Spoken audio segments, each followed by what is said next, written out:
he dropped Alexis Mac Allister. It felt like about 5 yards deeper. It felt like at times he was getting closer because everyone's been screaming out for Mac Allister to play. Endo in and Mac Allister as at 8. Yeah. In that first half, he couldn't get the ball. No. Like, he had fewer touches than anyone, pretty much. Like, he couldn't get on the ball. And it was like, that's a problem. I get it, because you want to be more defensively solid sometimes, and that's why Endo makes sense. And obviously, in a world where there's injuries and suspensions and illnesses, you've got to do what you've got to do. But it felt like, and Endo had a really good second half, so I thought he struggled first half, but he had a good second half. It's a catch-22 really with Mac Allister, because yes, you do want him close to the goal, maybe he isn't as good defensively, but also he just couldn't get on the ball. And that's what Jürgen, I think the half worked out between themselves, obviously whatever tactician, just dropped him back a little bit deeper. He did get on the ball more, he offered Endo a bit more protection, a little bit more help, and Endo looked better for it. Just a little tactical tweak there, but that is the I don't know, the downside of everyone. Just put Mac Allister as an 8. You do lose him a little bit from the game. Every time I've seen him further forward, I mean, it's not been that many. There's been a couple of Europa League games, and I've been really like, here we go. We're going to be shots flying in. He's going to be slipping balls. He's quite anonymous, and which I feel quite bad, because I'm definitely coming round to his position is 6 thing now. Because I think he's had 6 months now where he's learned, he's learned his role in the team. He was fantastic against Chelsea the other week. I really liked his physical side against Chelsea, as well as all the stuff going forward. So yeah, I think it is a bit of a shame. But then if we've got this kind of rotating cast of midfielders,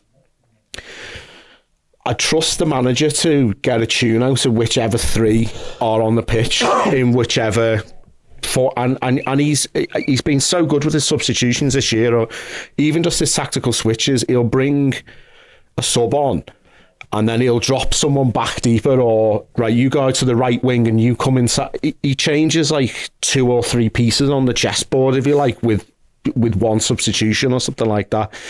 So although I think he did look much better second half, although he wasn't at his best in that 8 role, he's still a very important player for us, and I'm still trust the manager to get the best out of him between now and the end of the season. Now we've got all the midfielders back, apart from Szoboszlai. I think he can just judge it on the day, like, oh, this needs a bit of this, right? You come off, you come on. This needs a bit of this. Whatever the situation needs, Klopp will react to it. Yeah, I suppose it's weird because in the Arsenal game, I was just looking at the stats before. He had 43 touches in the first half. In the first half against Burnley, Lewis, he has 27, and it's almost like and again, it's circumstance dictates. Endo wasn't available, now he is, and there's illnesses, and there's Szoboszlai's out, etc., etc., etc. It almost feels like they should be flip reversed. He's probably better as an 8 against Arsenal, where someone like an Endo can offer you a bit more defensive whatever, although Mac Allister's been good.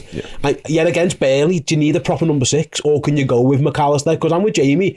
I've always been fascinated. I wonder what the balance of this midfield would look like with him up there. But the more I've seen of Mac Allister, I agree. I think he's brilliant on the ball, and he's going to be on the ball more as 6. It's strange really, because we all, he would have been playing 8 from the start of the season if Liverpool would have got, Casado, or they'd have got Lavia in. They were going to be Liverpool's number 6.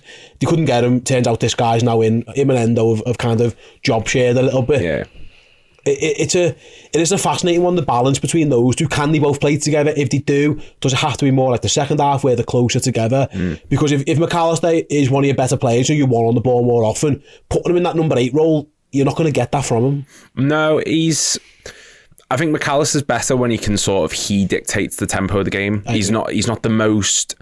Yep. He's not the quickest player. He's not the most mobile. He's not like your Szoboszlai or your Gravenberch who's just going to run and run and run. He prefers it when he can decide when the game gets played. He likes when he can take his time and decide when we get forward. He's a deep line playmaker, to put it in the simplest way. Endo would be better against, say, like an Arsenal, I think, where we're probably going to be under the cosh a bit more. We're going to get attacked. Mac Allister is better in the number 6 knees, where no one's really pressing him, because everyone's a bit, not Burnley, for example, but just a team who's a bit more hesitant to get at us and maybe just press our players because they don't want to leave space behind. It is a difficult one, and it's a good problem to have, in the sense of we've got so many midfielders who can do so many different roles.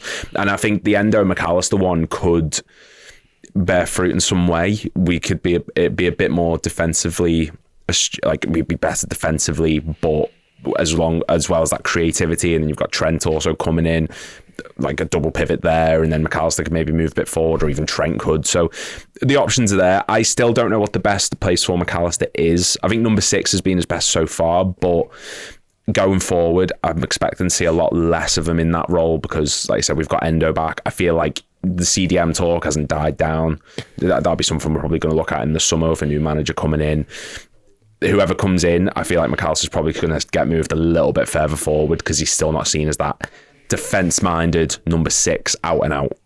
I wonder if he'd be better when we used to have the best midfield in the world. I don't know why I'm doing that. It was fucking brilliant, actually. Mascherano was the deepest. He was the terrier. Alonso was slightly ahead of him, and Gerrard was almost like a 10 in those days. Would Mac Allister be better in that kind of Alonso role, where it's like the primary defensive responsibility is not on you, it's on this fella who snuffs all the chances out. You start these moves, you know, but also get stuck in. You know, you're not like some fancy Dan number 10 who never puts a tackle in. Yeah.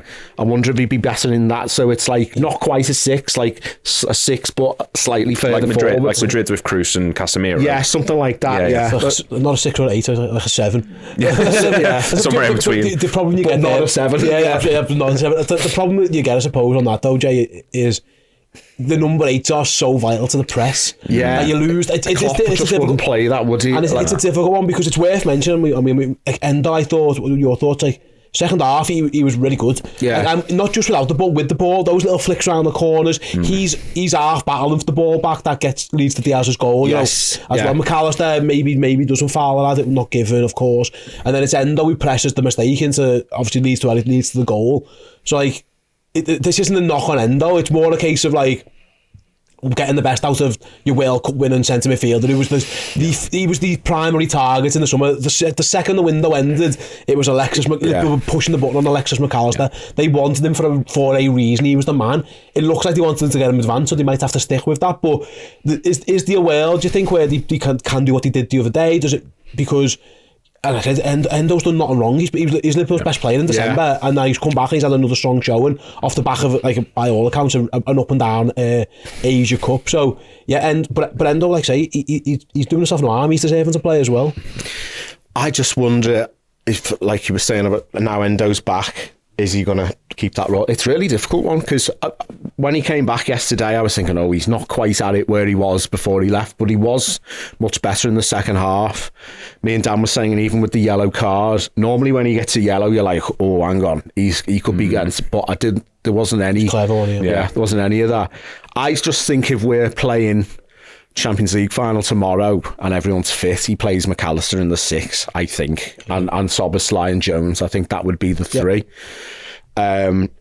Maybe over the next, you know, if Endo can get back to where he was and he puts another 4 or 5 games in of those kind of standards where he's like 8, 9 out of 10 every week, maybe that changes to Endo's undroppable, and then the other 2, it's between, but then you'd think Jones is pretty undroppable. Yeah. And Szoboszlai, I don't know, like, it's hard. It's good though, isn't it? Because, like, you know, and then you've got our man Harvey Elliott, who I'm not even mentioned in that conversation. Yeah. You've just got quality everywhere. So as long as we can just pick the right tool for the right game, there'll be some where, you know, you don't need that defensive solidity of Endo, or you don't need this, and, you know, any of the 3 at the moment should be good enough to beat most teams. Yeah, it'll be interesting to see how Jürgen gets on with the number 6. Who's Liverpool's best number 6? We'll find out